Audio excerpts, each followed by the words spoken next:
Halo, selamat datang. Pada video kali ini saya ingin membahas seputar IT. Apa sih itu IT? IT adalah sebuah general ilmu atau metode yang mempelajari atau menggunakan teknologi bagaimana atau membuat sebuah software atau hardware dapat bekerja. Dan IT sendiri memiliki sub-sub atau cabang atau spesialisasi di bawahnya. Nah, berikut adalah mitos seputar profesi IT. Yang pertama, katanya orang IT harus bisa memperbaiki Yang pertama, katanya orang IT harus bisa memperbaiki hardware seperti komputer, monitor, dan printer. Nah, untuk yang ini sebenarnya tidak harus, tetapi bisa menjadi kelebihan. Seperti Bill Gates sendiri, saya rasa mereka juga tidak bisa membenarkan komputer sendiri dan sepertinya Bill Gates juga memiliki teknisi atau IT support pribadi. Seperti itu. Nah, yang kedua adalah orang IT harus bisa menggunakan semua software seperti Photoshop, CorelDRAW, dan sebagainya. Nah, ini juga tidak harus, tapi bisa menjadi sebuah kelebihan. Karena untuk Photoshop dan CorelDRAW sendiri itu sendiri sudah memiliki bagian dari seorang graphic designer. Nah, jika kamu ada mitos yang ingin kamu sampaikan, silahkan ditambahkan pada kolom komentar. Nah, berikut adalah fakta seputar profesi IT.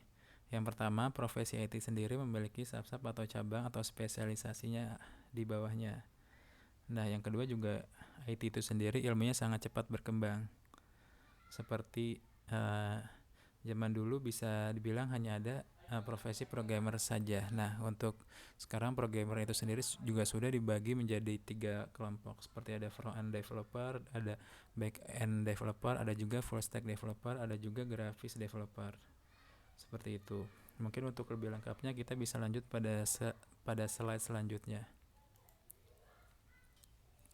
Nah, berikut adalah sub-sub atau spesialisasi profesi IT. Yang pertama, IT support. Seperti yang telah saya jelaskan tadi, IT support sendiri lebih mencakup ke bagian hardware seperti memperbaiki PC atau monitor atau printer jika terdapat kendala, dan juga memperbaiki terhadap softwarenya seperti operating system atau aplikasi itu sendiri. Operating system sendiri ini meliputi Windows, macOS, dan Linux, dan berbagai macam lainnya. Jika kamu ingin menjadi seorang IT support, kamu harus mempelajari dua hal ini. Yang pertama adalah hardware dan yang kedua adalah operating system. Oke, kita lanjut ke spesialisasi IT yang selanjutnya. Di sini ada IT networking. Jika kamu ingin menjadi seorang IT networking, kamu harus mengambil materi lebih dalam lagi. Untuk materinya sendiri sudah banyak di sana, di luaran sana. Seperti contohnya ada Cisco, kamu bisa mengambil materi atau sertifikasi seperti CCNA atau CCNP, dan masih banyak lagi untuk yang lebih advance-nya. Nah, kedua juga ada CompTIA Network Plus jika kamu ingin mempelajari networking selain Cisco. Nah, kita lanjut ke spesialisasi IT yang berikutnya. Di sini ada IT Cyber Security. IT Cyber Security sendiri di sini lebih mencari celah atau kerentanan pada sebuah software atau aplikasi yang telah dibuat seorang software developer. IT Cyber Security di sini sendiri, IT Cyber Security di sini sendiri kita bertugas untuk memberikan informasi kepada software developer agar celah atau kerentanan yang telah kita temukan dapat diperbaiki oleh seorang software developer. Untuk materinya sendiri atau sertifikasinya sendiri, kamu juga bisa mengambil kursus di luar sana, ada banyak seperti ethical hacking, cyber security, penetration testing, dan CompTIA Security Plus. Berikut adalah 3 spesialisasi. Sekarang kita lanjut ke spesialisasi IT yang berikutnya. Nah, ini yang cukup banyak sub-subnya atau spesialisasinya lagi. Yang ini adalah software developer.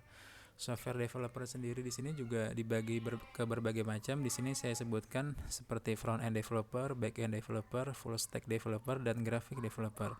Untuk front end developer di sini sendiri lebih ke aplikasi antarmuka yang digunakan oleh user itu sendiri. Contohnya seperti mobile atau native atau web atau desktop. Untuk mobile ini user menggunakan aplikasinya tersebut di smartphone atau namanya mobile gitu. ada Android, ada iOS. Untuk Android di sini yang sedang tren sekarang menggunakan bahasa pemrograman Kotlin, dan untuk iOS di sini sendiri juga yang sedang tren menggunakan bahasa pemrograman Swift. Nah, kamu bisa memilih salah satu, atau jika kamu merasa bisa untuk mempelajari kedua, itu menjadi lebih baik. Namun jika kamu hanya ingin fokus, saya sarankan kamu memilih salah satu di antara keduanya. Apakah kamu ingin menjadi seorang mobile developer untuk Android atau iOS, seperti itu. Nah, selain mobile di front end sendiri, kita juga masih ada web developer. Nah, bahasa pemrograman yang wajib dipelajari oleh seorang developer itu adalah PHP, HTML5, CSS, JavaScript, dan sebagainya. Untuk menjadi mandatory di sini adalah PHP. Untuk JavaScript itu merupakan sebuah nilai plus jika kamu ingin menjadi seorang web developer yang handal. Nah, selain itu juga ada desktop aplikasi. Desktop aplikasi ini seperti aplikasi yang digunakan oleh kasir dan sebagainya, itu hanya antar mukanya itu hanya merupakan desktop atau tidak terhubung ke mobile ataupun website. Cuman untuk desktop di sini Cuman untuk desktop di sini sendiri saya rasa sudah terlalu jarang ya, karena untuk aplikasi atau software zaman sekarang ini sudah terintegrasi ke sistem-sistem yang lainnya, dan itu memerlukan mobile atau web agar dapat terintegrasi dengan sistem yang lainnya, seperti itu. Nah, untuk bahasa pemrograman sendiri juga ada banyak yang di desktop, ada Python, bisa Perl, bisa Java, dan sebagainya. Kamu bisa memilih salah satu bahasa pemrograman jika kamu ingin menjadi seorang software developer ke bagian front end desktop. Nah, selain front end kita juga ada back end developer. Back end developer di sini juga sama bahasa pemrogramannya seperti front end, ada Java, Perl, Python, dan sebagainya. Cuman bedanya untuk back end sendiri di sini kita lebih fokus melakukan pengembangan di bagian back end. Jadi kalau untuk sistem atau aplikasi zaman sekarang itu tidak hanya berdiri sendiri, melainkan juga dapat terintegrasi ke aplikasi front end atau middleware dan sebagainya. Seperti itu. Jadi kamu di sini menjadi lebih fokus ke bagian backendnya saja. Nah, untuk full stacknya sendiri di sini gabungan antara keduanya, antara front end dan backend. Untuk full stack di sini sendiri merupakan aplikasi yang tidak terlalu kompleks, karena untuk front end dan backendnya di sini digabung. Jadi jika kamu ingin menjadi seorang full stack developer, kamu harus bisa menguasai bahasa pemrograman seperti Java, Python, dan sebagainya. Seperti itu. Nah, selain ketiga itu di sini juga ada graphic developer. Graphic developer di sini adalah seorang programmer khusus untuk software atau aplikasi dalam bentuk game. Jadi seperti game itu juga ada bahasa pemrograman yang dijalankan pada game tersebut agar game tersebut dapat bekerja sesuai dengan requirement yang diinginkan oleh seorang product owner, seperti itu. Nah, mungkin saya rasa di sini cukup jelas untuk software developer. Kamu bisa memilih salah satu di antaranya. Saya sarankan agar kamu fokus memilih ke salah satunya. Soalnya jika kamu mempelajari semuanya, itu akan menjadi tidak fokus dan membuat kamu agak terlalu kesulitan untuk menguasainya. Jadi saya rasa agak sulit untuk dapat menguasai semuanya. Jadi saya sarankan kamu harus memilih salah satu. Kamu ingin menjadi software developer, front end, back end, full stack, atau graphic developer. Dan bahasa pemrogramannya pun juga bisa lebih kamu spesifikasi lagi. Seperti di Facebook ini menggunakan PHP. Karena sudah paham PHP sampai master, mereka sampai membuat compiler sendiri untuk PHP agar PHP tersebut menjadi lebih kencang, seperti itu. Nah, setelah software developer di sini juga ada spesialisasi profesi IT yang tidak kalah kerennya untuk yang sedang tren saat ini, yaitu adalah data scientist. Data scientist itu menggunakan bahasa pemrograman R, MySQL, dan Python. Untuk MySQL sendiri di sini lebih ke database, karena untuk data scientist memerlukan query data. Seperti itu kita menggunakan MySQL. Nah, untuk R dan Python sendiri Untuk R ini kita lebih spesifik untuk menggunakan data scientist karena di R ini banyak library yang tidak ada di bahasa pemrograman lain seperti NumPy, Pandas untuk melakukan fungsi aritmatika yang tidak ada di bahasa pemrograman lain. Sama seperti Python juga. Kenapa Python menjadi bahasa pemrograman yang sedang tren saat ini dan menjadi nomor satu? Karena fungsinya sangat banyak, selain bisa untuk pemrograman tapi juga bisa melakukan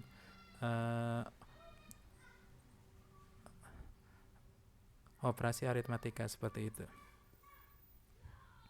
Nah, untuk data scientist di sini sendiri kamu perlu mempelajari seputar machine learning dan artificial intelligence. Untuk di sini materinya juga cukup banyak, kamu bisa mengambil kursus di luar sana. Yang saya rekomendasikan itu adalah Coursera dengan judul IBM Data Scientist. Itu cukup membantu kamu untuk berkarir di dunia data scientist. Nah, kemudian mirip-mirip dengan data scientist di sini adalah big data developer. Sama-sama mengolah data, cuman di sini kita lebih melakukan pengembangan atas data yang banyak itu sendiri, kita kumpulkan menjadi satu untuk menjadi sebuah aplikasi yang berguna dan menggunakan bahasa yang sama R dan Python, namun kita tidak menggunakan query di MySQL tapi lebih menambahkan salah satunya yaitu Java. Oke. Nah, setelah berbagai spesialisasi IT yang saya sebutkan tadi merupakan software developer dan data scientist machine learning, di sini juga ada yang sedang tren atau hype sekarang ini yaitu adalah cloud computing. Cloud computing di sini ada banyak produknya, salah tiganya yang saya sebutkan di sini adalah Amazon Web Service, Microsoft Azure, dan Google Cloud. Sebenarnya masih ada banyak lagi. Salah satunya adalah Alibaba Cloud. Cuman yang paling tren, yang paling populer digunakan saat ini itu adalah Amazon Web Service. Dan nomor 2, 3 Microsoft Azure dan Google Cloud. Untuk jika kamu tertarik ingin mempelajari lebih dalam lagi seputar cloud, kamu juga bisa melakukan referensi untuk mempelajari lebih dalam lagi seputar cloud ini, dan banyak sertifikasi juga bisa diambil. Ini juga lumayan membantu jika kamu ingin menjadi seorang cloud computing yang handal, seperti itu. Nah, setelah cloud kita ada database administrator. Database administrator di sini lebih ke fokus untuk menjadi administrator sebuah database yang kita gunakan seperti MySQL, Oracle, Apache Kafka, MongoDB, SQL, seperti itu. Nah, yang saat ini sedang tren itu merupakan Apache Kafka, itu merupakan message broker. Jadi jika ada sebuah aplikasi ingin melakukan distribusi data, itu tidak perlu melakukan satu persatu ke surrounding sistemnya. Jadi cukup melakukan distribusi ke Apache Kafka, nanti surrounding system itu sendiri yang mengambil data itu di Apache Kafka. Jadi jika ada salah satu surrounding system yang mati, tidak menyebabkan aplikasi utama itu menjadi mati. Jadi cukup surrounding itu saja yang mati, karena untuk aplikasi utama itu sudah mengirimkan data ke Apache Kafka. Nanti tinggal begitu surroundingnya sudah nyala, otomatis Apache Kafka akan mengirimkan data tersebut. Seperti itu kira-kira kurang lebih. Nah, kamu juga bisa mempelajari, kamu juga bisa fokus, dan kamu juga bisa menjadi seorang database administrator sebagai pilihan profesi IT yang ingin kamu pelajari lebih dalam lagi dengan mencari materi-materi atau kursus di luar sana, seperti itu. Nah, selain itu kita juga masih ada software testing. Software testing di sini berfungsi untuk memastikan sebuah software atau aplikasi yang telah dikembangkan oleh seorang software developer itu merupakan software yang berkualitas dan minim bug atau defect. Nah, software testing sendiri sini juga ada beberapa framework, beberapa diantaranya adalah Selenium, itu merupakan automation testing untuk web, dan Appium itu juga merupakan automation testing untuk mobile, dan REST API testing di sini lebih ke untuk automation untuk middleware-nya, seperti itu. Nah, ini juga bisa kamu pelajari jika kamu ingin menjadi seorang software testing yang memiliki spesialisasi khusus di bidang IT seperti itu. Nah, yang terakhir yang tidak kalah pentingnya di sini merupakan adalah IT Business Analyst atau Product Owner. Fungsinya adalah untuk melakukan requirement gathering, membuat WML atau use case diagram. Nah, jadi untuk memudahkan seorang software developer dalam melakukan pengembangan aplikasi, mereka memerlukan sebuah requirement yang fix dan yang final, yang tidak berubah-ubah. Jadi disinilah peran IT Business Analyst atau Product Owner membuat sebuah requirement yang fix, yang detail, yang memudahkan seorang software developer mengembangkan aplikasi. Seperti itu. Demikian disampaikan, kurang lebihnya mohon maaf jika ada yang kurang berkenan. Klik like jika kamu suka dan dislike jika kamu tidak suka, dan berikan komentar jika ada yang ingin kamu beri masukan. Terima kasih.